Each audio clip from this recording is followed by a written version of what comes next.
세상에 떠도는 기묘한 괴담들. 첫 번째 이야기, 서울 신월동에서 어렸을 때 실제로 겪었던 실화괴담. 제가 서울 신월동에서 살던 시절, 나이는 7살에서 8살 무렵이었습니다. 그 시기는 1980년대 말로 지금처럼 개발이 활발히 이루어지기 전이어서 동네를 둘러봐야 산거들이 전부인 한적한 곳이었습니다. 밤이 되면 늘 이상한 일이 반복되었습니다. 잠에 들면 언제나 어머니가 저를 업고 밖으로 나가 한참 동안 밤거리를 걸었습니다. 매일 밤 그 광경은 너무나도 자연스러워서 처음에는 의심조차 하지 않았습니다. 산거들이 이어진 좁은 길을 사람 하나 마주치기 힘든 적막한 공기를 가르며 걸었습니다. 그때 저는 단순히 어머니가 무슨 이유에서인지 산책을 하는 줄 알았습니다. 그러나 어느 날 저는 의문이 들어 어머니께 물었습니다. 왜 매일 밤마다 저를 업고 밖으로 나가시는지, 어디로 가시는 건지를. 그러자 어머니는 표정이 굳은 채 무슨 소리를 하느냐고 되물었습니다.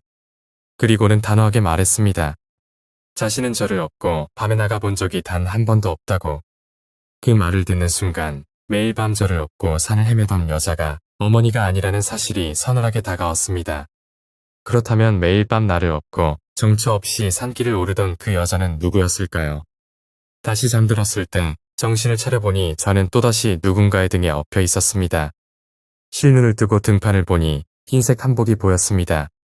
그 장면은 언제나 똑같았습니다. 여자의 등에 제 무게가 실리는 감각, 그리고 곧 이어 시작되는 산 오르기. 어느 날은 고개를 더 들어 여자의 머리카락을 살펴보았습니다. 그제야 확실히 알 수 있었습니다. 그 머리카락은 짧았고 이는 머리가 긴 어머니와 전혀 달랐습니다. 그 순간 제 눈앞의 인물은 결코 어머니일 수 없다는 사실이 명확해졌습니다. 산을 오르는 동안 저는 점차 정신이 뚜렷해지다가 어느 지점에서 항상 깨어났습니다. 그 지점은 산중턱쯤이었고 깨어나면 제 몸은 침대 위에 누워 있었으며 베개는 땀으로 흠뻑 젖어 있었습니다. 이 일은 아버지가 집에 계시는 날을 제외하고는 거의 매일 반복되었습니다. 이상했던 건 단순한 꿈이나 바위 눌림이라고 보기에는 감각이 너무나도 생생했다는 점입니다.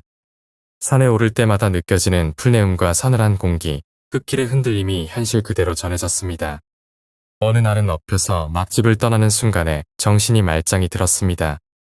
그때 처음으로 제 몸이 서서히 붕뜨는 기묘한 감각을 느꼈습니다. 그동안은 흐릿한 정신 탓에 주변을 살피지 못했지만 이날은 고개를 돌려 침대를 바라보았습니다. 거기에는 제가 그대로 누워 있었습니다. 그 순간 등 뒤에 여자가 제 몸이 아니라 제 넋을 업고 가고 있는 건 아닐까 하는 생각이 스쳤습니다. 그 여자는 단 한 번도 말을 하지 않았습니다. 위협적인 행동도 없었고 그저 묵묵히 저를 업은 채 산길을 걸었습니다. 하루는 호기심에 등에 손을 대보았습니다. 차갑거나 이질적인 느낌은 전혀 없었고 평범한 사람의 등이었습니다. 그러나 제가 등을 만진 순간 여자는 잠시 걸음을 멈추더니 몸을 짧게 떨었습니다. 그리고는 아무 일 없었다는 듯 다시 산을 오르기 시작했습니다. 이상이 일어나는 시점은 항상 산중턱이었습니다. 그곳에는 바위 위에 한 할아버지가 앉아 있었습니다. 머리는 희끗했고 손에는 곰방대가 들려 있었으며 눈빛은 날카로웠습니다. 여자가 그 앞을 지나려 할 때마다 할아버지는 곰방대로 여자의 머리를 내리쳤습니다. 그 순간마다 저는 강제로 몸이 되돌려지는 듯한 느낌과 함께 침대 위에서 깨어났습니다. 그 할아버지를 본 것은 한 번이 아니었습니다. 2번, 3번이나 같은 장면이 반복되었습니다. 곰방대가 여자의 머리를 후려칠 때마다 저는 온몸에 땀을 쏟으며 현실로 돌아왔습니다. 그 집에서 몇 달 동안 이런 일이 이어졌고 결국 이사를 간 뒤에는 더 이상 같은 일을 겪지 않았습니다. 하지만 지금도 의문은 풀리지 않습니다. 밤마다 저를 업고 산을 오르던 그 여인은 대체 누구였는지, 그리고 산중턱에서 그 여자를 막아 세우던 곰방대 든 할아버지는 또 누구였는지, 그 정체를 알 수 없는 채로 이 기억은 제 안에 선명하게 남아 있습니다. 두 번째 이야기, 대학 자취방에 머리 푼 여자. 내가 고등학교 시절에 알고 지내던 한 친구는 조금은 남다른 기운을 가진 사람이었다. 나는 무당에 대해서 잘 알지 못했지만 친구의 어머니가 무당이었다는 것은 알고 있었다. 아마 그 영향으로 친구에게도 신기가 이어진 듯했다. 다만 친구의 어머니는 그 기운이 둘째 딸에게 전해질 줄은 전혀 몰랐다고 한다. 그 때문에 친구는 6살이 될 때까지 남자 이름을 쓰고 남자 옷을 입고 자랐다. 친구 본인도 그 나이까지 자신이 남자인 줄로만 알고 살았다고 했다. 어린 시절에 그런 환경이 영향을 준 것인지 그 후 신기는 언니에게 옮겨간 듯했다. 언니는 대학생이 된 뒤로 주변에서 이상하다고 할 만한 일을 여러 번 겪었다. 가끔은 설명하기 어려운 괴이한 일들이 그녀의 일상 속에 끼어들었고 그 중 하나가 지금부터 하려는 이야기다. 그날은 평범한 하루였다. 언니는 학교 근처의 자취방에서 룸메이트와 함께 살고 있었는데 룸메이트가 학교 동아리 행사로 외박을 하겠다고 연락을 해왔다. 혼자 집을 지키게 된 그녀는 저녁을 서둘러 먹고 일찍 잠자리에 들었다. 방은 미음자 형태로 가구가 배치되어 있었고 그녀는 그 가운데에 자리 잡고 누워 있었다. 잠결에 귀에 낯선 소리가 스며들었다. 바박, 바박, 바박. 처음엔 꿈속에서 나는 소리인 줄 알았으나 점점 뚜렷해지자 눈을 떴다. 그 순간 시야에 들어온 것은 머리를 풀어헤친 한 여자의 형체였다. 그 여자는 벽을 따라 몸을 붙이고 마치 거미처럼 방 안을 빠른 속도로 기어다니고 있었다. 바박, 바박, 바박. 그 속도는 상상 이상으로 빨랐고 기어가는 움직임마다 온몸에 털이 곤두설 만큼 기괴했다. 놀란 그녀는 반사적으로 몸을 일으켜 비명을 질렀다. 깍 하는 절규와 함께 맨발로 현관문을 뛰쳐나왔다. 심장이 쿵쿵 뛰고 숨은 가쁘게 차올랐다. 방 안으로 다시 들어갈 용기가 나지 않은 그녀는 근처 편의점 앞에 공중전화 박스 안으로 몸을 숨겼다. 그곳에서 엉엉 울며 정신을 추슬렀다. 손이 떨려 담배를 꺼내 물었고 한 갑을 다 태울 때까지 그 자리에 앉아 있었다. 그러다 문득 집을 나온 뒤 문을 잠그지 않고 나온 사실이 떠올랐다. 왠지 모르게 후회가 밀려왔고 급히 룸메이트에게 전화를 걸어 최대한 빨리 오라고 했다. 잠시 후 그녀는 조심스럽게 자취방으로 돌아갔다. 문을 열자마자 눈에 들어온 것은 방바닥 모서리였다. 그곳은 마치 누군가가 날카로운 것으로 긁어댄 것처럼 엉망이 되어 있었다. 단순한 흠집이 아니라 사람의 손톱으로 깊게 파낸 듯한 자국이 사방으로 퍼져 있었다. 그 광경은 마치 그 여자가 기어다니던 흔적처럼 보였다. 그 일을 겪은 뒤 그녀는 더 이상 그 집에 머물 수 없다고 판단했다. 곧바로 집을 처분하고 다른 자취방을 구해 이사를 갔다. 그녀의 말에 따르면 그 이후로도 이상한 일은 간혹 있었지만 그날 밤만큼 생생하게 기억에 남는 공포는 없었다고 한다. 세 번째 이야기, 장례 천막. 나는 귀신이라거나 이상한 것을 본 적이 거의 없었다. 가위에 눌려본 적도 없고 스스로를 그런 일과는 거리가 먼 사람이라 생각하며 살았다. 그렇지만 고등학교 3학년 시절 이게 귀신일까? 싶은 일을 몇 번 겪었다. 그중 하나는 아직도 잊히지 않는다. 내가 살던 곳은 작은 시골 마을이었다. 인문계 고등학교가 두 곳뿐이었고 내가 다니던 학교는 이 지역에서 대학을 잘 보낸다고 소문난 곳이었다. 그만큼 공부 분위기도 엄격해서 1학년과 2학년은 밤 10시까지, 3학년은 자정까지 야간 자율학습을 했다. 집에서 학교까지는 빠른 걸음으로 10분이면 닿는 거리였다. 당시엔 범죄나 흉흉한 사건이 거의 없어 개구리 울음소리를 들으며 혼자 걸어 하교하는 게 자연스러웠다. 그날도 평소처럼 밤 12시에 학교를 나섰다. 여름이라 공기는 습했고 동네로 진입하기 전 동사무소 옆을 지날 때였다. 그곳에는 일반 주택 몇 채가 있었는데 그 앞에 커다란 천막이 쳐져 있었다. 천막에는 한자로 무언가 적혀 있었고 등 같은 장식도 달려 있었다. 살짝 열린 문 사이로는 수복 차림의 할머니와 팔에 삼배를 두른 남자들이 보였다. 당시만 해도 장례를 장례식장에서 치르는 경우와 집에서 치르는 경우가 반반이었다. 그래서 저 집에서 장례를 하는구나 하고 대수롭지 않게 넘겼다. 게다가 들은 바로는 집에서 장례를 치르면 동사무소에서 천막과 필요한 소품을 지원해 준다고 했다. 그냥 지원받아 치르는 장례 중 하나라고 생각했다. 문제는 그 다음부터였다. 학교 일정상 매일 밤 12시 이후에 하교했고 늘 그 길을 걸어 집으로 갔다. 그런데 거의 2주 동안 그 장례 천막이 치워질 기미가 없었다. 처음에는 요즘에도 3년상 같은 걸 하나 하는 생각도 했다. 그러나 일주일쯤 지나자 이상함이 뚜렷하게 느껴졌다. 내가 그 앞을 지나는 시각은 거의 매번 밤 12시 20분 전후였다. 그 시간대면 항상 같은 차 한 대가 천막 앞에 멈춰 섰다. 차에서 내리는 사람을 팔에 삼배를 두른 아저씨가 맞이의 안으로 들었다. 열린 틈 사이로 보이는 소복 차림의 할머니는 곡을 하고 있었다. 그 장면은 날마다 똑같았다. 차에서 내리는 사람도, 맞이하는 아저씨도, 곡하는 할머니도 모두 같은 얼굴이었다. 며칠째 반복되는 그 광경이 너무 이상해졌다. 집에 도착해 엄마에게 물었다. 엄마, 여기 동사무소 옆에 장리에 천막 쳐놓은 거 봤어? 그런데 엄마는 낮에 그런 걸 본 적이 없다고 했다. 집 앞에 천막을 친다면 크기가 작을 리 없는데 낮에는 전혀 보이지 않는다는 말이었다. 그 말을 듣는 순간 등골이 서늘해졌다. 이 길은 더 이상 다니면 안 되겠다는 생각이 들었다. 그래서 10분이나 더 걸리는 먼 길로 돌아가 집에 갔다. 그렇게 다른 길을 이용한 지 일주일쯤 지나서 다시 원래 길로 돌아왔다. 그때는 천막이 완전히 사라져 있었다. 그 이후로 그 자리에 천막이 다시 보이는 일은 한 번도 없었다. 하지만 지금도 가끔 생각한다. 그 2주 동안 내가 본 건 정말 장례였을까? 아니면 장례를 흉내낸 무언가였을까? 그리고 그 장면이 왜 매일 같은 사람들로 똑같이 반복되고 있었던 걸까? 네 번째 이야기, 여자친구의 비밀. 친구들이 가끔 나에게 묻는다. 근데 너 여자친구랑 헤어진 이유가 뭐냐? 니네 사이 되게 좋았잖아. 설마 바람이라도 폈어? 착한 것 같던데. 하지만 이 물음에 대답하기는 힘들었다. 내가 헤어진 이유를 말해줘도 친구들은 아마 믿지 못할 테니까. 내 여자친구는 예쁘고 착해서 모든 게 마음에 들었지만 그녀에게는 이상한 버릇이 하나 있었다. 그것은 바로 머리카락을 씹는 것이다. 처음에는 손으로 머리카락을 감아 꼬는 정도였지만 언젠가부터는 그녀가 뭔가에 몰두하면 자연스레 머리카락을 입에 넣고 씹는 버릇이 생겼다.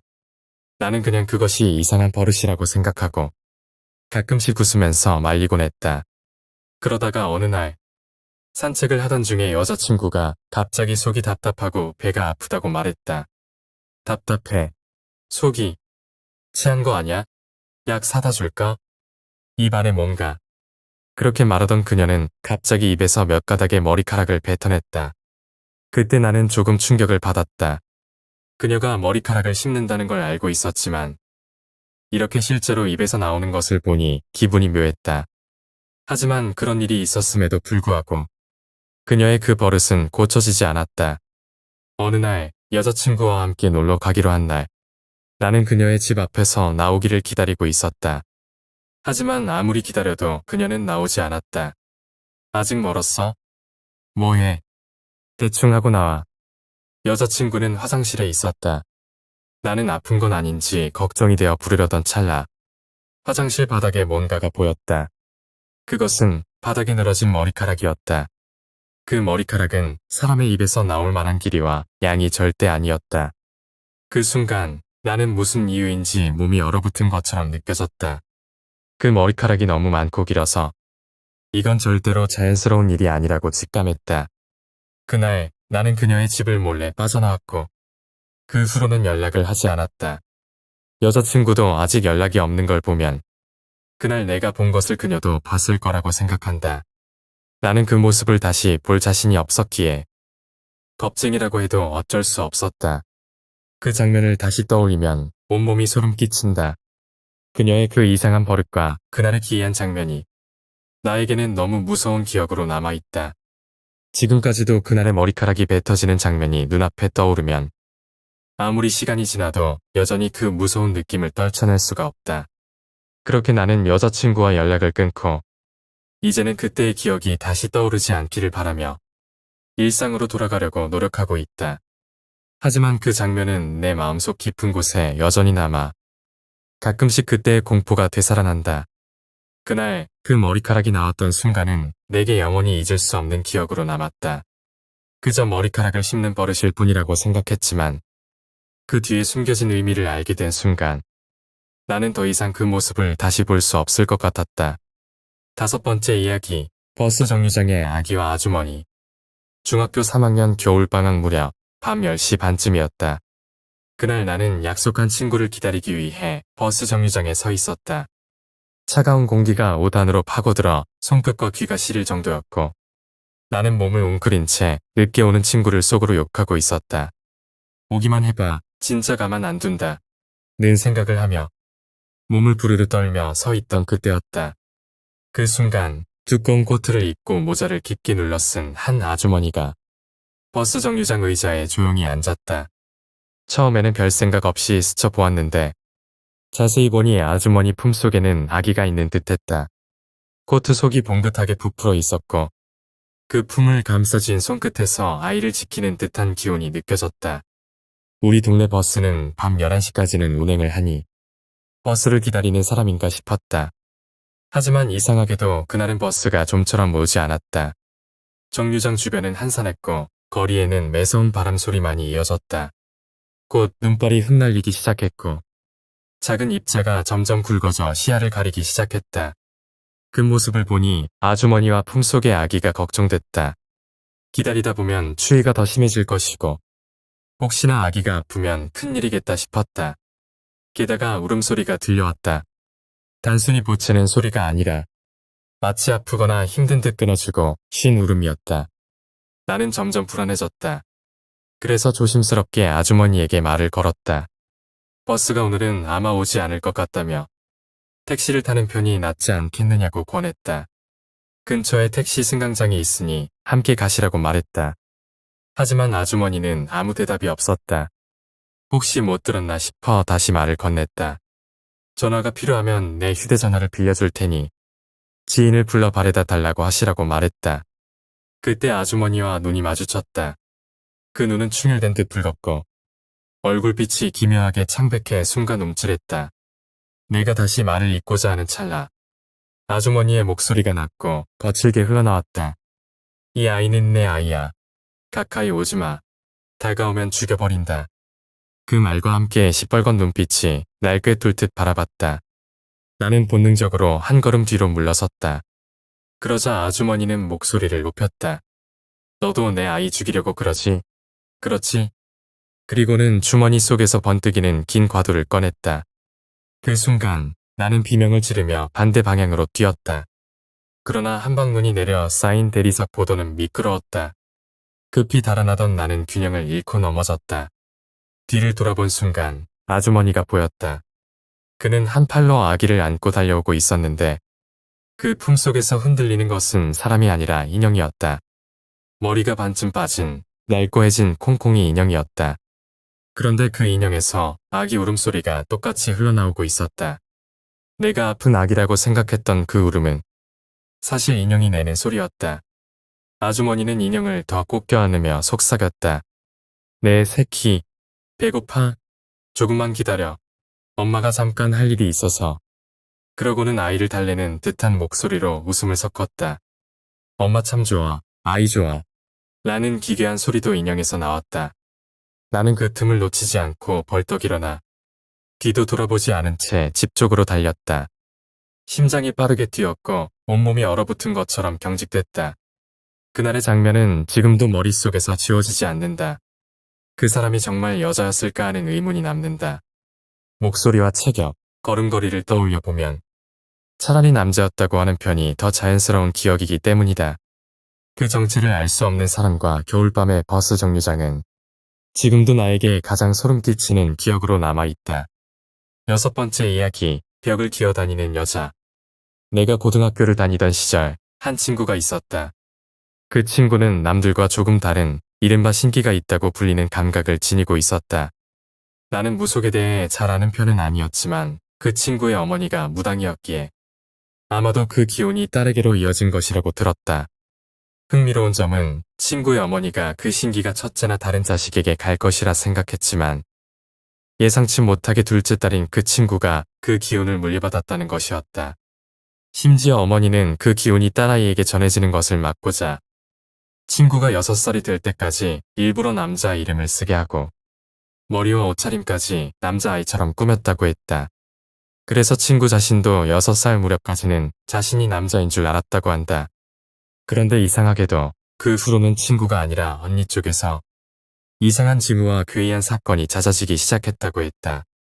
친구의 말에 따르면 언니가 대학생이던 시절 학교 근처에서 룸메이트와 함께 작은 원룸에서 자취를 하고 있었는데 그곳에서 잊을 수 없는 일을 겪게 되었다. 어느 날 저녁 언니는 룸메이트에게서 연락을 받았다.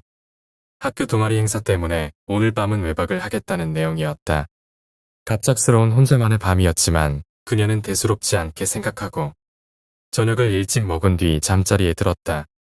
깊은 밤, 꿈인지 현실인지 모를 경계에서 이상한 소리가 귓가에 스며들어왔다.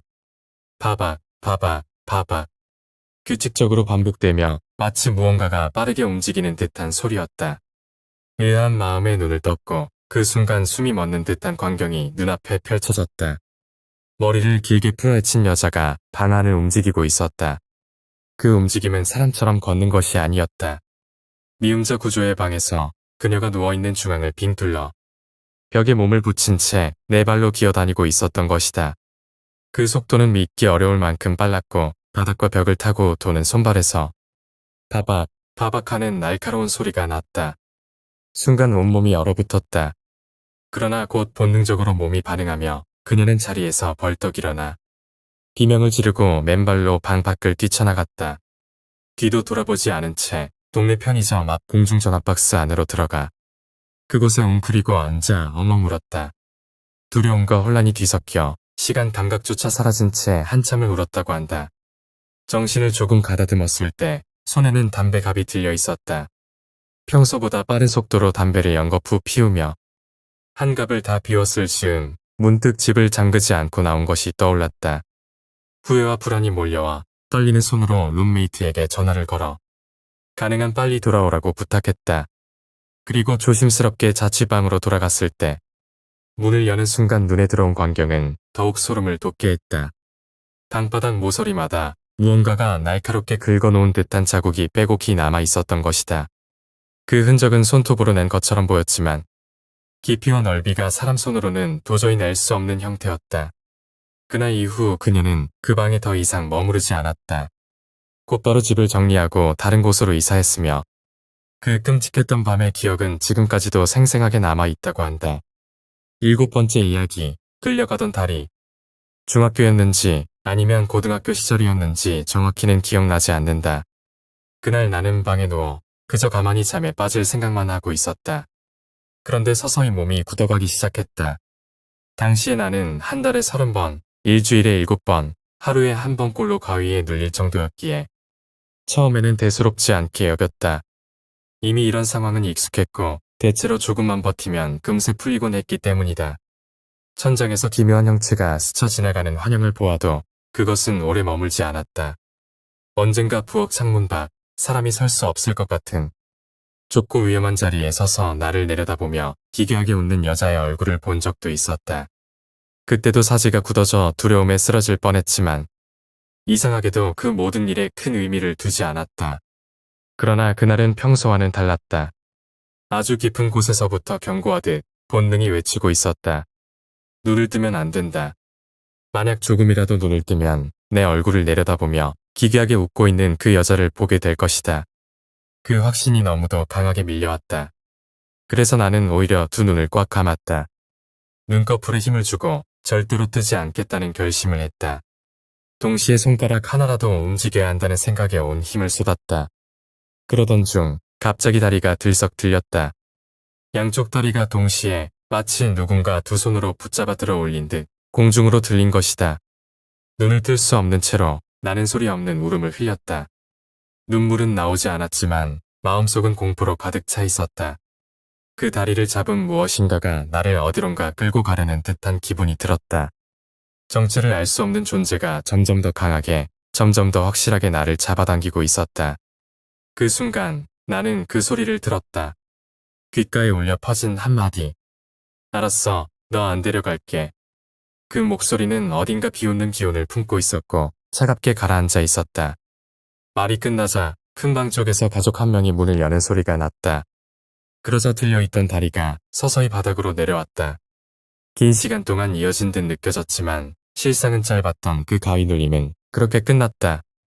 우습게도 그날 이후 나는 가위에 눌리지 않았다. 가끔 눌린다 해도 금방 몸을 풀 수 있는 가벼운 정도였다. 그렇지만 지금 이 순간에도 여전히 헷갈리는 것이 있다.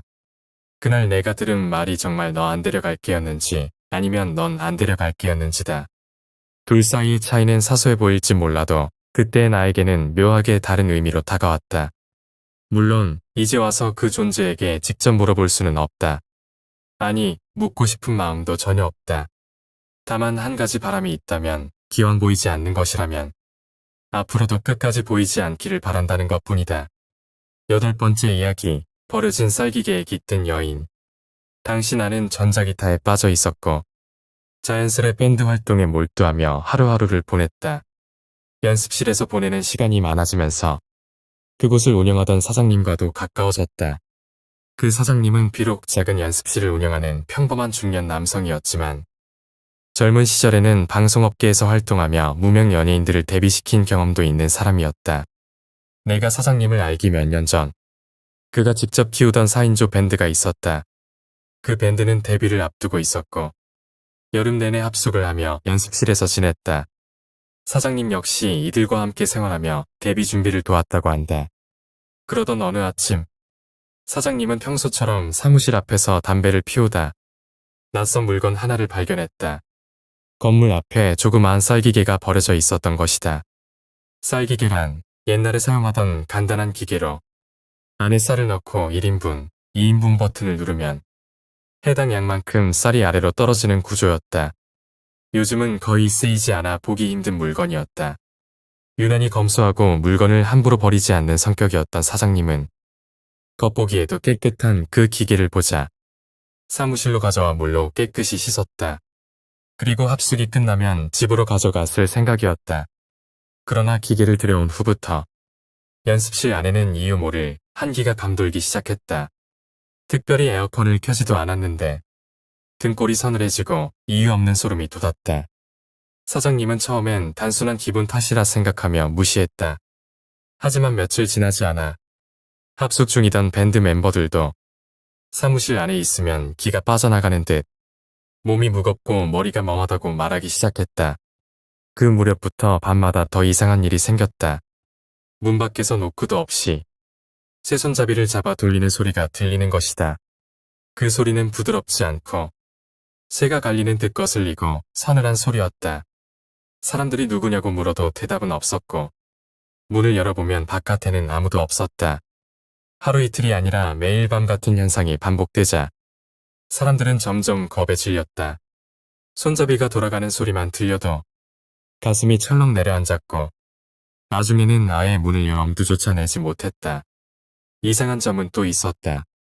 사무실 대문은 이중 구조로 되어 있었는데 바깥문이 잠겨 있으면 안쪽 문은 열 수 없었다. 즉, 누군가 안쪽 문 손잡이를 돌리려면 잠겨있는 바깥문을 통과해야 한다는 뜻이었다. 그런데도 소리는 매번 안쪽 문에서 들렸다.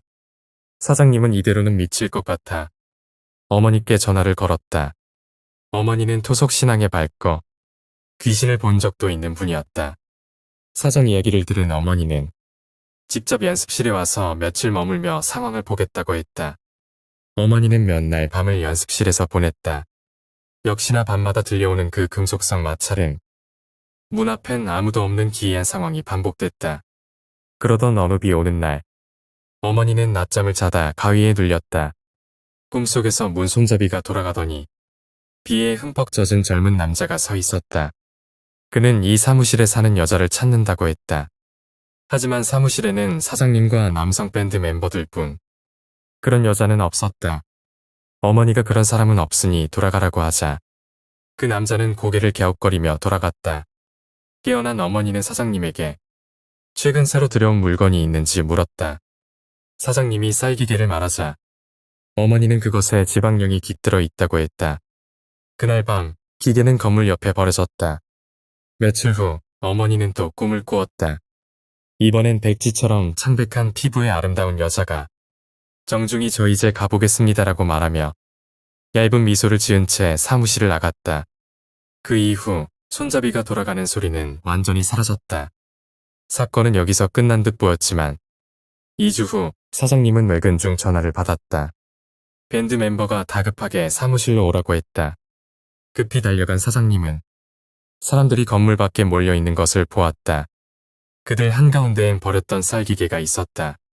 그리고 한 무당이 주문을 외우며 기계에 소금을 뿌리고 있었다. 알고 보니 근처에 살던 누군가가 그 기계를 주워 집에 들였고 그 집에서도 똑같이 괴현상이 벌어졌던 것이다.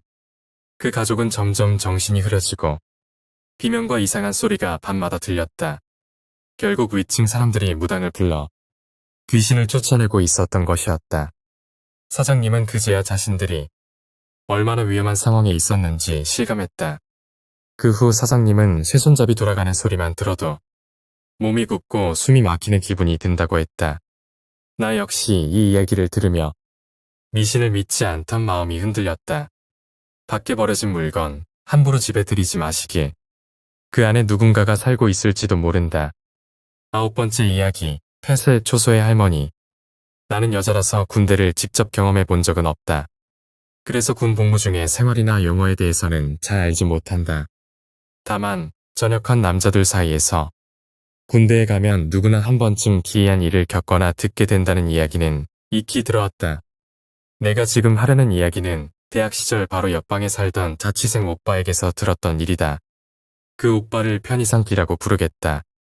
이름조차 기억나지 않을 만큼 오래전 일이지만 그날 들었던 이야기는 지금까지도 머릿속에 생생하게 남아있다.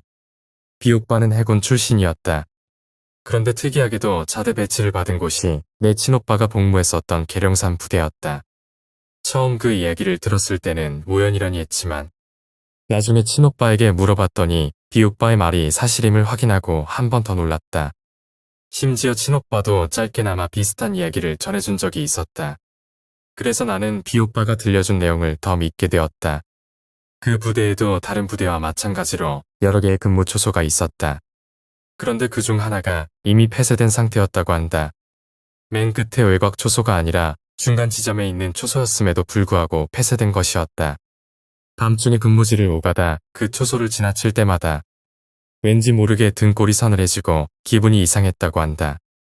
왜 폐쇄되었는지 이유가 궁금했지만 아무도 선뜻 알려주지 않았다. 그러던 여름밤, B 오빠는 한 선임과 함께 근무를 서게 되었다. 그날따라 선임은 평소와 달리 졸지도 않고 계속 말을 걸며 귀찮게 굴었다. 그러다 자정이 조금 넘자 드디어 그 이유를 꺼내기 시작했다. 너 저 폐쇄된 초소가 왜 닫혔는지 아냐? 라는 말과 함께였다. 선임의 이야기에 따르면 원래는 그 초소도 다른 곳과 똑같이 운영되고 있었다. 그러나 그곳에서 근무한 날이면 반드시 사고가 일어났고 결국 폐쇄할 수밖에 없었다는 것이다. 폐쇄되기 직전 마지막으로 근무를 섰던 사람이 바로 선임의 동기였다고 했다. 그 동기에게서 직접 들었다는 이야기는 눈으로 보지 않았다면 절대 믿을 수 없는 내용이었다. 그 초소에 근무를 선 사람들은 공통적으로 새벽 2시에서 3시 사이에 이상한 소리를 들었다고 했다. 그 소리는 자갈을 밟는 발소리와도 단순히 바람에 흔들리는 잡음과도 달랐다. 마치 무언가가 땅 위를 질질 끌고 다니는 듯한 둔탁하고 길게 이어지는 소리였다.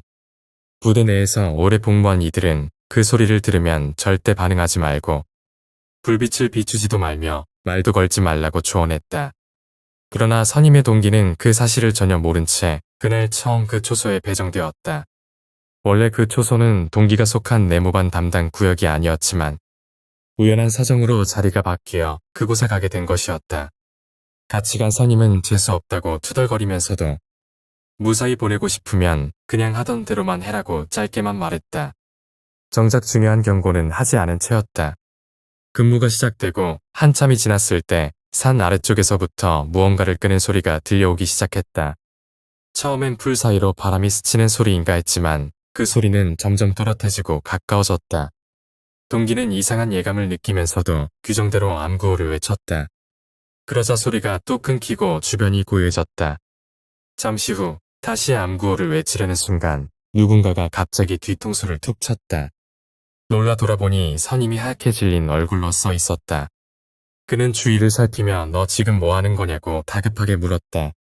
동기가 사정을 묻자 선임은 아니다. 됐다라고만 짧게 말하고 초소 안으로 들어가 버렸다. 다시 자리를 지키던 동기는 곧 같은 소리를 또 들었다. 이번에는 더 가깝게, 더 명확하게 무언가가 땅을 긁으며 다가오는 소리였다. 그는 다시 암구호를 외쳤고 선임은 안에서 그의 이름을 부르며 조용히 하라고 소리쳤다. 심지어 닥치고 들어와 난 송장 치우기 싫다는 말까지 했다. 동기는 순간적으로 분노와 불안을 동시에 느꼈다. 규정대로 대응할지 아니면 선임 말대로 초소 안에 숨을지 갈등했다.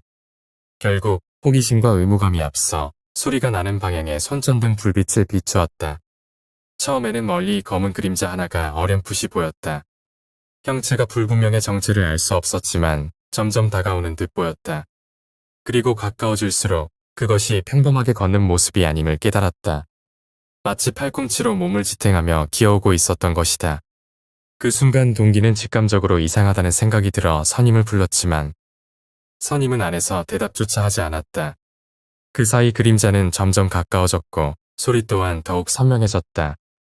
마침내 그것이 불빛 속으로 완전히 들어왔을 때 동기는 비명을 지르며 총까지 내던지고 도망쳤다.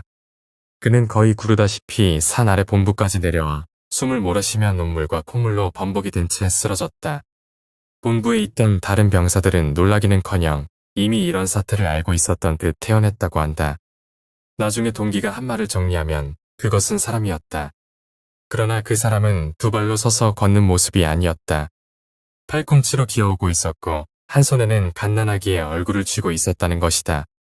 그 얼굴은 살아있는 것이 아니었고 형체와 표정은 설명하기 힘들 만큼 끔찍했다고 했다. 그 순간 그는 이건 귀신이다. 살아남으려면 도망쳐야 한다는 생각밖에 들지 않았다고 했다. 그날 새벽 본부 인원들이 함께 초소로 올라갔을 때 그곳에서 선임은 혀를 길게 내밀고 하얀 거품을 물며 기절해 있었다.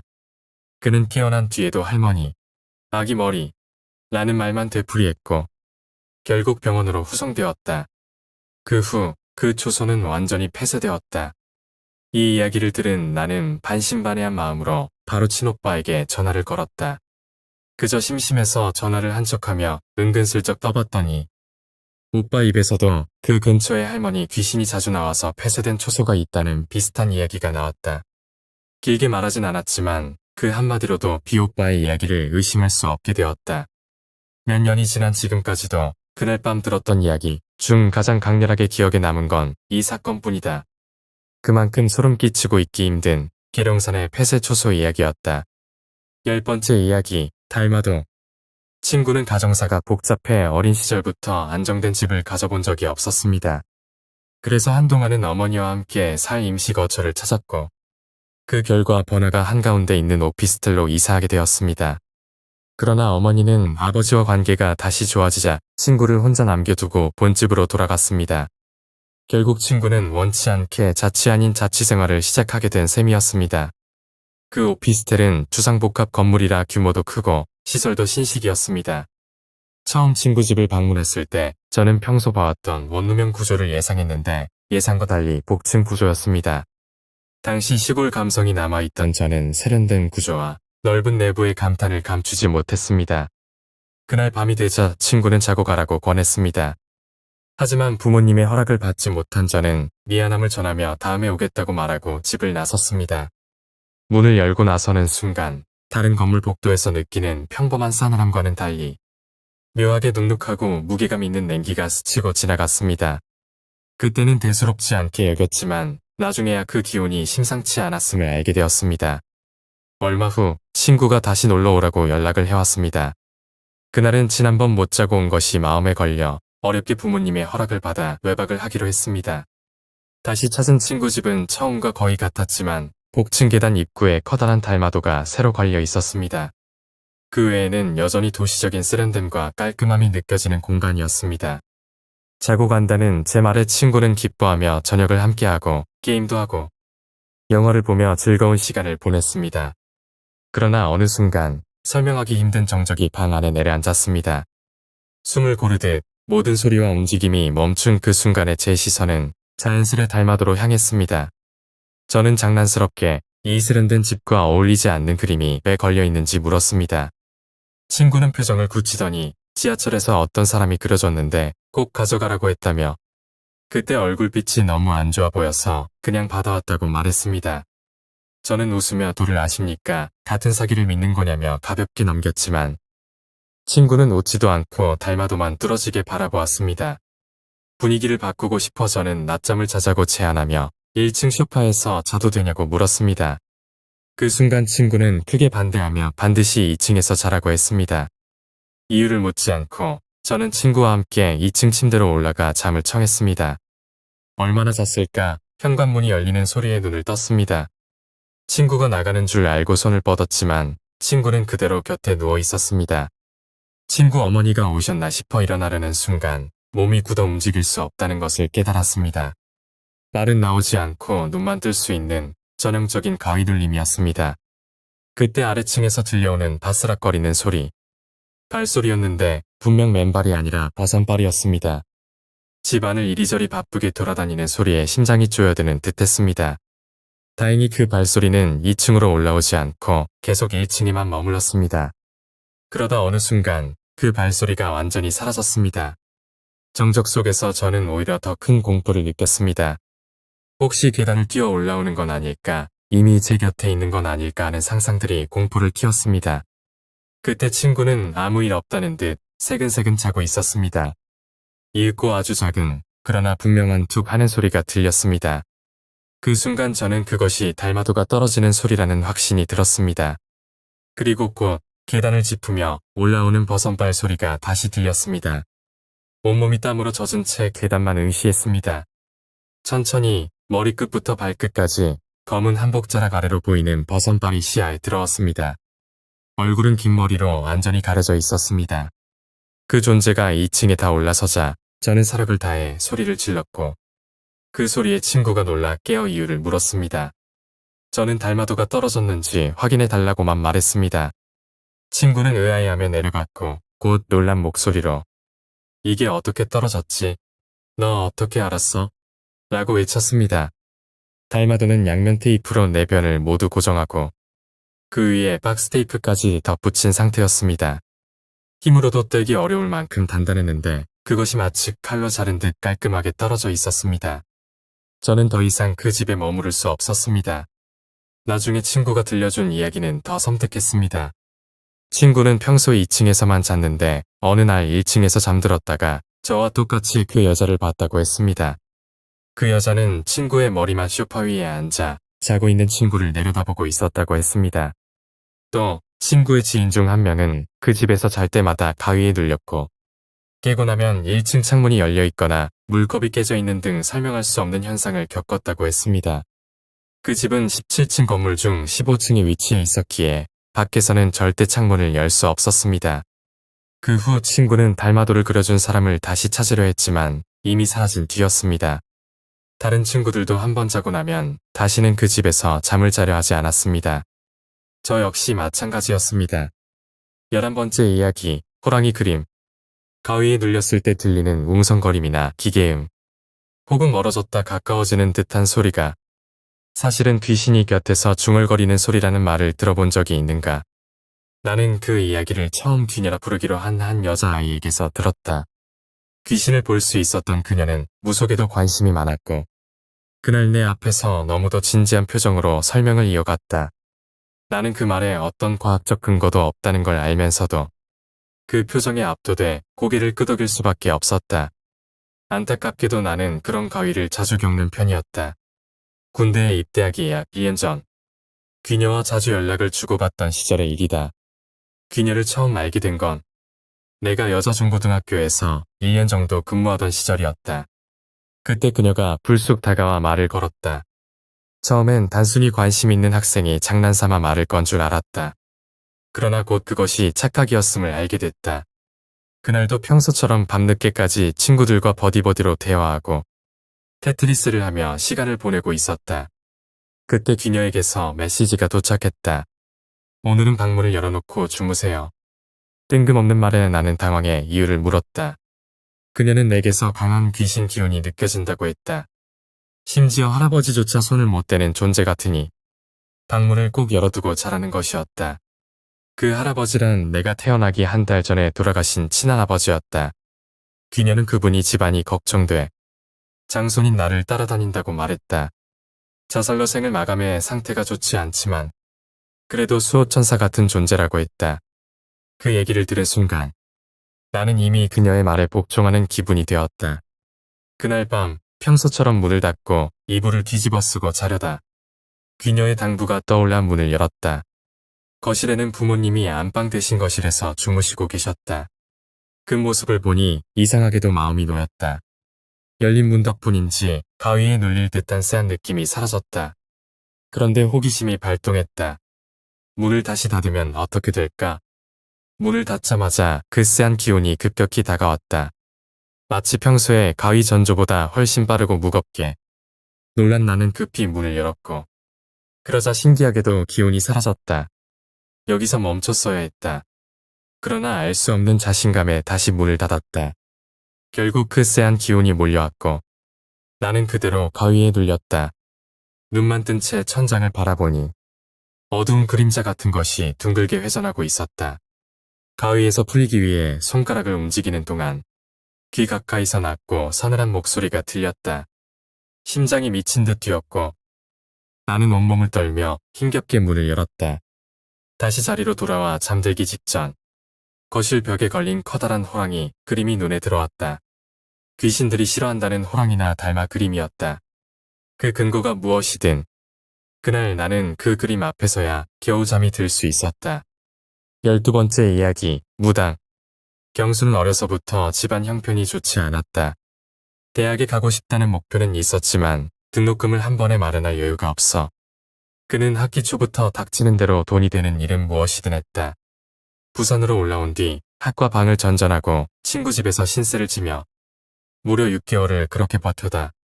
낯선 도시의 공기와 불규칙한 생활 속에서도 그는 하루하루를 버티며 언젠가는 자신만의 공간을 갖겠다고 마음먹었다. 그리고 마침내 보증금 100만원, 월세 18만원짜리 원룸을 구했다. 넓지도 시설이 좋은 것도 아니었지만 적어도 남의 눈치를 보지 않고 밤늦게 들어와 마음 편히 잘 수 있는 곳이었다. 경수는 그 사실만으로도 충분히 만족했다. 입주한 첫날 밤, 경수는 평소처럼 늦게 알바를 마치고 새벽 2시가 다 되어 방에 들어왔다. 온몸이 무거워 그대로 눕자 어디선가 은은하게 울리는 바물 소리가 들려왔다. 그는 워낙 둔한 성격이라 처음엔 대수롭지 않게 넘겼다. 그런데 이내 낮고 끊임없이 이어지는 소리가 들렸다. 중얼거림 같기도 하고 연불 같은 음조 같기도 한 결코 듣기 좋은 부류의 소리는 아니었다. 그러나 피로에 찌든 몸은 그마저도 무시하게 만들었고 그는 이불을 끌어당기며 억지로 눈을 감았다. 잠시 뒤 생리현상이 그를 깨웠다. 화장실에 가려고 몸을 일으키는 순간 그의 발밑에 앉아있는 검은 옷차림의 여자가 눈에 들어왔다. 창백한 얼굴로 그를 빤히 올려다보는 여자의 시선에 경수는 숨이 멎을 듯 놀랐고 그 자리에서 오줌을 지려버렸다. 순간 여자는 흔적도 없이 사라졌다. 정신을 가다듬으려 할수록 아까 들었던 바물 소리가 다시 울려 퍼졌다. 경수는 온방에 불을 켜고 옷을 갈아입었지만 곧 아래층에서 징소리와 함께 쿵쿵거리는 발소리가 들려왔다. 참다 못한 그는 다음날 집주인을 찾아가 항의했다. 그러나 집주인은 아랫집엔 사람이 살지 않는다고 잘라 말했다. 경수는 어이가 없어 새벽에 사물놀이하는 것처럼 시끄럽다며 주의라도 해달라고 했지만 집주인은 고개를 저었다. 그 말로는 이 건물은 대학생이나 근처 공사장 인부들이 많이 살고 아랫집은 비어 있다는 것이었다. 그날 이후에도 경수의 밤은 잔잔하지 않았다. 피곤한 몸을 겨우 눕혀 잠들면 꿈속에 검은 옷을 입은 사람들이 나타나 그를 붙잡으려 했다. 겁에 질려 꿈에서 깨어나면 어디선가 진과 장구 소리가 귀를 울렸다. 이번에는 날카롭게 고함을 지르는 여자의 목소리까지 섞여 있었다. 경수는 소리가 나는 곳을 찾으려고 벽에 귀를 대고 방 안을 돌았다. 아무리 들어도 소리는 아랫집에서 올라왔다. 새벽 3시를 넘긴 시각, 그는 결국 계단을 내려가 아랫집 앞에 섰다. 문 너머로는 확실히 징소리와 장구 소리가 이어지고 있었다. 그는 벨을 눌렀다. 그러나 순식간에 모든 소리가 또 끊겼다. 화가 난 그는 문을 두드리고 손잡이를 잡았다. 문은 잠겨 있지도 않았다. 그 안은 불이 꺼진 채 먼지 쌓인 빈 방이었다. 정말로 아무도 살고 있지 않았다. 집으로 돌아가려던 순간 누군가 그의 손목을 잡았다. 경수는 비명을 질렀지만 주위에는 아무도 없었다. 숨이 막히는 어둠 속에서 그는 라이터를 켰다. 그 불빛 속에 피눈물을 흘리며 이를 드러내 웃고 있는 무당이 서 있었다. 그 끔찍한 얼굴을 보는 순간 경수의 의식은 끊겼다. 눈을 떴을 때는 이미 다음날 대낮이었고 그는 아랫집으로 향했다. 문을 열고 들어간 광경은 더욱 기괴했다. 벽 가득 붙은 부적과 괴상한 그림들, 닭피인지 알 수 없는 붉은 얼룩이 사방에 묻어 있었다. 경수는 숨이 막혀 한시도 그곳에 있고 싶지 않았다. 집주인을 찾아가 여기 무당 살았잖아요. 아무도 없긴 왜 없어요? 라며 따졌다. 집주인은 담배를 피우며 허공을 바라보다 몇 년 전 이곳에 신내림을 받은 여자가 살았다고 말했다. 원래는 평범하게 직장을 다니던 여성이었지만 무병에 걸려 어쩔 수 없이 무당이 되었고 당시 결혼을 앞둔 약혼자와도 헤어졌다고 했다. 이후 삶에 대한 의욕을 잃은 그녀는 마지막으로 누구를 위한 것인지 알 수 없는 구판을 치른 뒤 스스로 목숨을 끊었다고 했다. 그 말을 들은 순간 경수는 그동안의 기이한 일들이 전부 그녀와 관련이 있었음을 깨달았다. 그는 그날로 방을 빼고 나왔다. 그 후로 원룸을 구할 때마다 집주인과 건물 이력을 철저히 확인하는 습관이 생겼다. 그리고 몇 년 뒤 군 제대 무렵 다시 그곳을 지났을 때 그 건물은 완전히 리모델링 되어 있었다. 겉모습은 새로워졌지만 경수는 발걸음을 멈추지 않았다. 그곳에 서린 기억은 결코 새 단장으로 지워질 수 없기 때문이다. 13번째 이야기, 물탱크 속에서 들려온 아이의 울음. 오래전 제 언니는 세대주가 많은 대규모 아파트 단지에서 살고 있었습니다. 그 아파트는 5층짜리 저층 건물이었지만 동수가 많아 단지 전체가 넓게 퍼져 있었고 입주민 수도 상당했습니다. 그곳의 특징 중 하나는 주차장 한쪽에 자리한 물탱크였습니다. 그 물탱크는 지하에 묻혀 있었고 위쪽에는 높이가 1m가 채 안 되는 뚜껑이 덮여 있었습니다. 뚜껑은 묵직하고 단단해 어린아이가 힘으로는 절대 열 수 없었지만 2주에 한 번 청소하는 날이면 내부를 들여다볼 수 있었습니다. 저 역시 몇 번 언니네 집에 놀러갔을 때 청소하는 날을 맞아 호기심에 물탱크 속을 내려다본 적이 있었습니다. 지하 깊은 곳, 물이 가득 찬 그 공간은 음침하고 서늘했으며 오래 머물러 보기엔 기분이 묘하게 가라앉는 곳이었습니다. 그러던 어느 날 그 아파트에서 실종 사건이 발생했습니다. 사라진 것은 5살 남짓의 남자아이였습니다. 그 아이는 할머니와 함께 살고 있었는데 보호자의 나이가 많다 보니 아이가 사라진 사실을 알아차리기까지 시간이 다소 걸렸습니다. 아파트 주민들과 주변 사람들은 아이를 아무리 찾아도 보이지 않자 대부분 유괴 가능성에 무게를 두기 시작했습니다. 언니 역시 경찰과 주민들에게 아이를 본 적이 있는지 여러 차례 질문을 받았다고 했습니다. 아이의 실종 이후 며칠이 지나자 밤마다 어딘가에서 아이의 울음소리가 들리기 시작했습니다. 그 울음은 단순히 보채는 소리가 아니라 서럽고 길게 이어지는 흐느낌이었습니다. 하지만 당시 사람들은 그 소리를 사라진 아이와 연결시키지 않았습니다. 워낙 동수가 많고 단지 안에는 또래의 아이들이 많았기 때문에 누군가의 집에서 들리는 흔한 울음소리쯤으로 여겼던 것입니다. 저도 언니네에 머물 때면 놀이터가 아이들로 가득 차 있어 발 디딜 틈조차 없던 모습을 기억하고 있습니다. 그러나 이상한 점은 그 울음소리가 점점 방향을 가늠할 수 없는 곳에서 들린다는 것이었습니다. 단순히 옆집이나 윗집에서 들리는 소리가 아니라 어딘가 멀리서 울려오는 듯했습니다. 이웃들은 혹시 복도에서 울고 있는 건 아닌지 문을 열어 확인하기도 했습니다. 하지만 복도는 항상 조용했고 아이의 모습은 어디에도 없었습니다. 그렇게 2주간 밤마다 울음소리가 이어지자 주민들 사이에는 불편함과 짜증이 퍼지기 시작했습니다. 그러던 날 정기적인 물탱크 청소가 있었습니다. 관리 직원들이 차례대로 각 동에 물을 빼고 청소를 준비하고 있었는데 3번째 물탱크에 물이 모두 빠졌을 때 일이 벌어졌습니다. 청소부 한 명이 물탱크 안으로 내려갔다가 갑자기 비명을 질렀습니다. 순식간에 사람들이 몰려들었고 그곳에서 발견된 것은 이미 물에 불어 형체를 알아보기 힘든 작은 시신이었습니다. 그 시신은 사라졌던 5살 남자아이였습니다. 오랜 시간 물속에 있었던 탓에 살점은 심하게 훼손되어 너덜너덜했고 얼굴 역시 알아볼 수 없는 상태였습니다. 그 순간 모두의 머릿속을 스쳤던 건 지난 2주간 아파트 전체를 울리던 아이의 울음소리였습니다. 알고 보니 그 소리는 바로 그 물탱크 속에서 울려 퍼지고 있던 것이었습니다. 더 소름 끼치는 건 경찰 조사 결과 아이는 실종된 첫날 바로 물탱크에서 익사한 것으로 보인다는 사실이었습니다. 그렇다면 시신이 발견되기 전까지 2주 동안 아파트를 울린 그 울음소리는 도대체 무엇이었을까요? 그리고 또 다른 사실이 모두를 불편하게 만들었습니다. 그 아이의 시신이 있던 물탱크에서 나오는 물은 단지 안수많은 세대에서 그대로 사용하고 있었다는 점이었습니다. 그 사건 이후 고모는 그 집을 헐값에 내놓고 서둘러 다른 아파트로 이사했습니다. 아무리 시간이 지나도 그 물탱크와 아이의 울음소리를 떠올리는 것만으로도 몸서리가 쳐진다고 했습니다. 14번째 이야기, 물구나무 선 여자. 언니가 겪은 일이다. 어느 날 밤, 남자 둘과 여자 둘이 함께 차를 타고 드라이브를 나갔다. 도심을 벗어나 한참을 달리다 보니 차는 어느새 공동묘지가 있는 산길로 들어서고 있었다. 길 양옆으로 봉분들이 하나둘 나타났고 밤 공기는 점점 더 서늘해졌다. 언니 옆자리에 앉아있던 친구는 겁에 질린 표정으로 창밖을 외면하며 언니의 손을 꼭 잡았다. 하지만 언니는 원래 성격이 대담하고 호기심이 많은 편이었다. 무서움보다는 여긴 어떤 곳일까 하는 신기함이 더 컸다.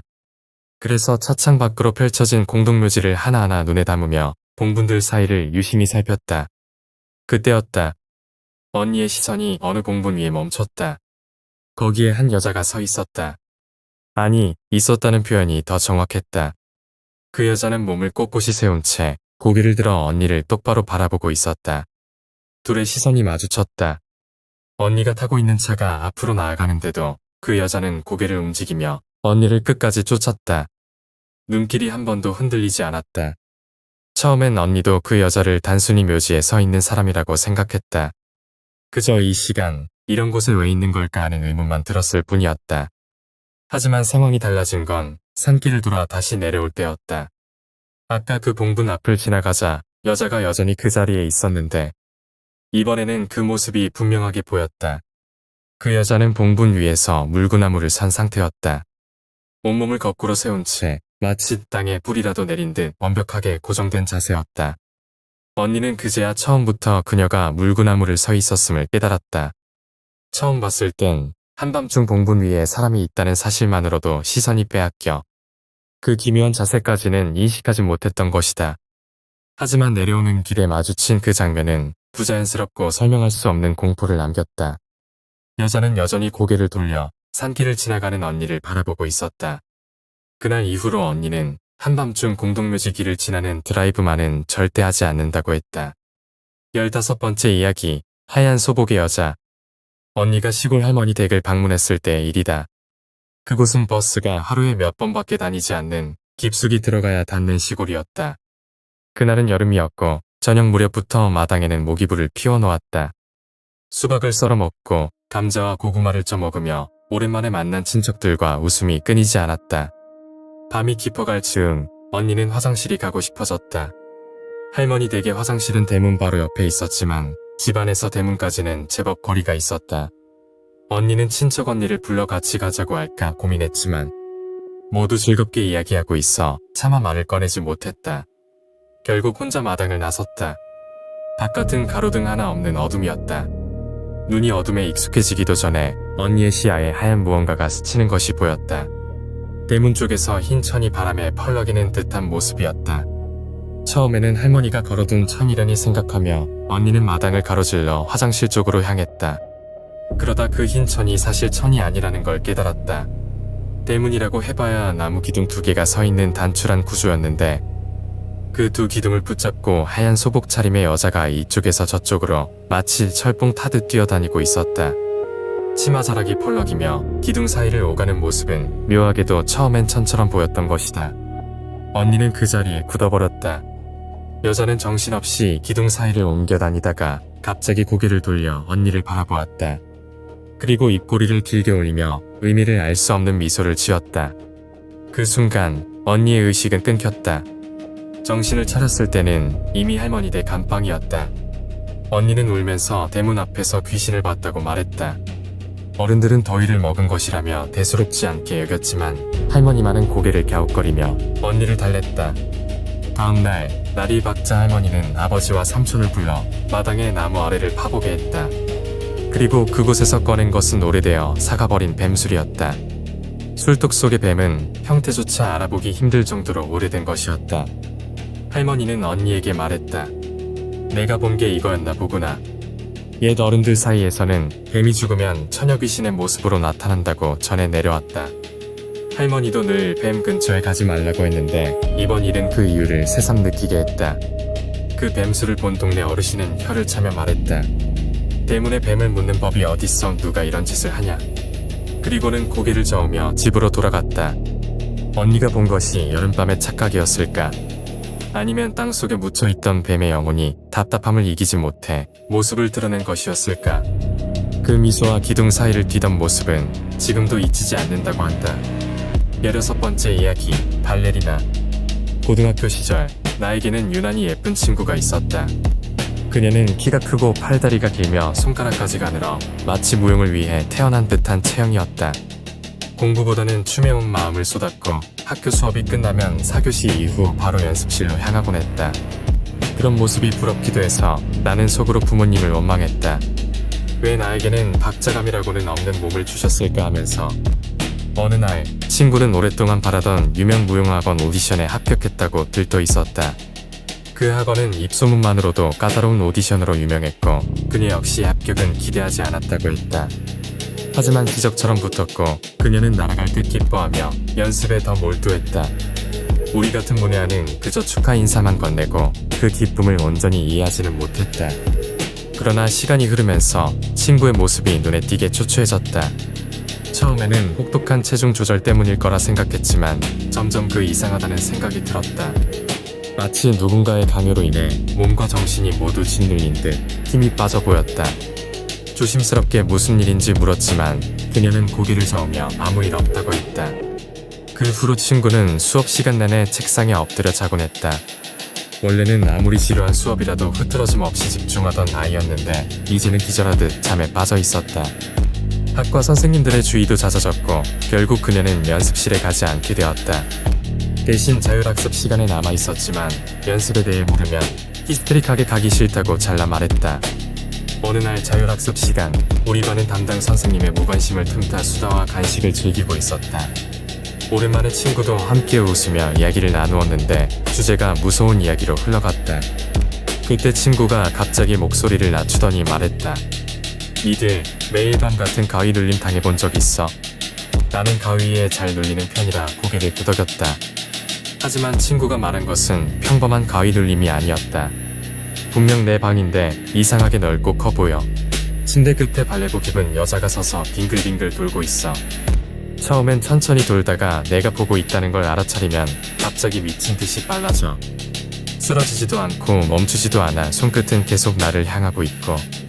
우리는 소름이 돋아 말을 잇지 못했다. 친구는 오디션에 합격한 날부터 매일 그 가위에 시달렸다고 했다.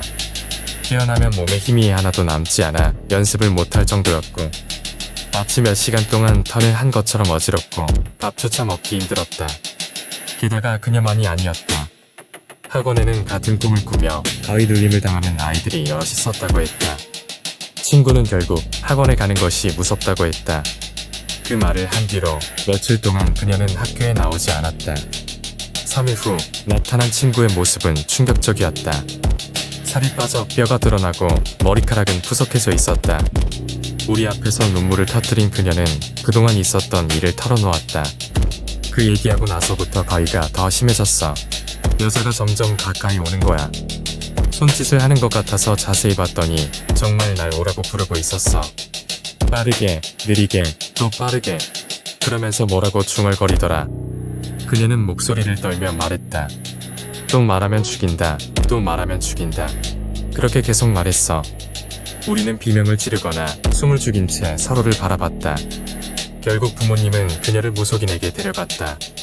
무속인은 3일 동안 구슬하며 자식을 먼저 앞세우기 싫으면 당장 학원을 옮기라라고 말했다. 부모님이 학원에 연락해 따졌지만 원장은 헛소리라며 오히려 협박을 했다. 결국 학원을 옮긴 친구는 서서히 건강을 되찾았다. 그녀는 전문 무용수가 되지는 않았지만 평범한 직장인이 되어 가끔 나와 옛날 이야기를 한다. 그리고 아직도 말한다. 그 발레복 여자가 왜 자신에게 손짓했는지, 학원에 무슨 일이 있었는지 10년이 지난 지금도 궁금하다고. 그 학원은 지금 존재하지 않는다.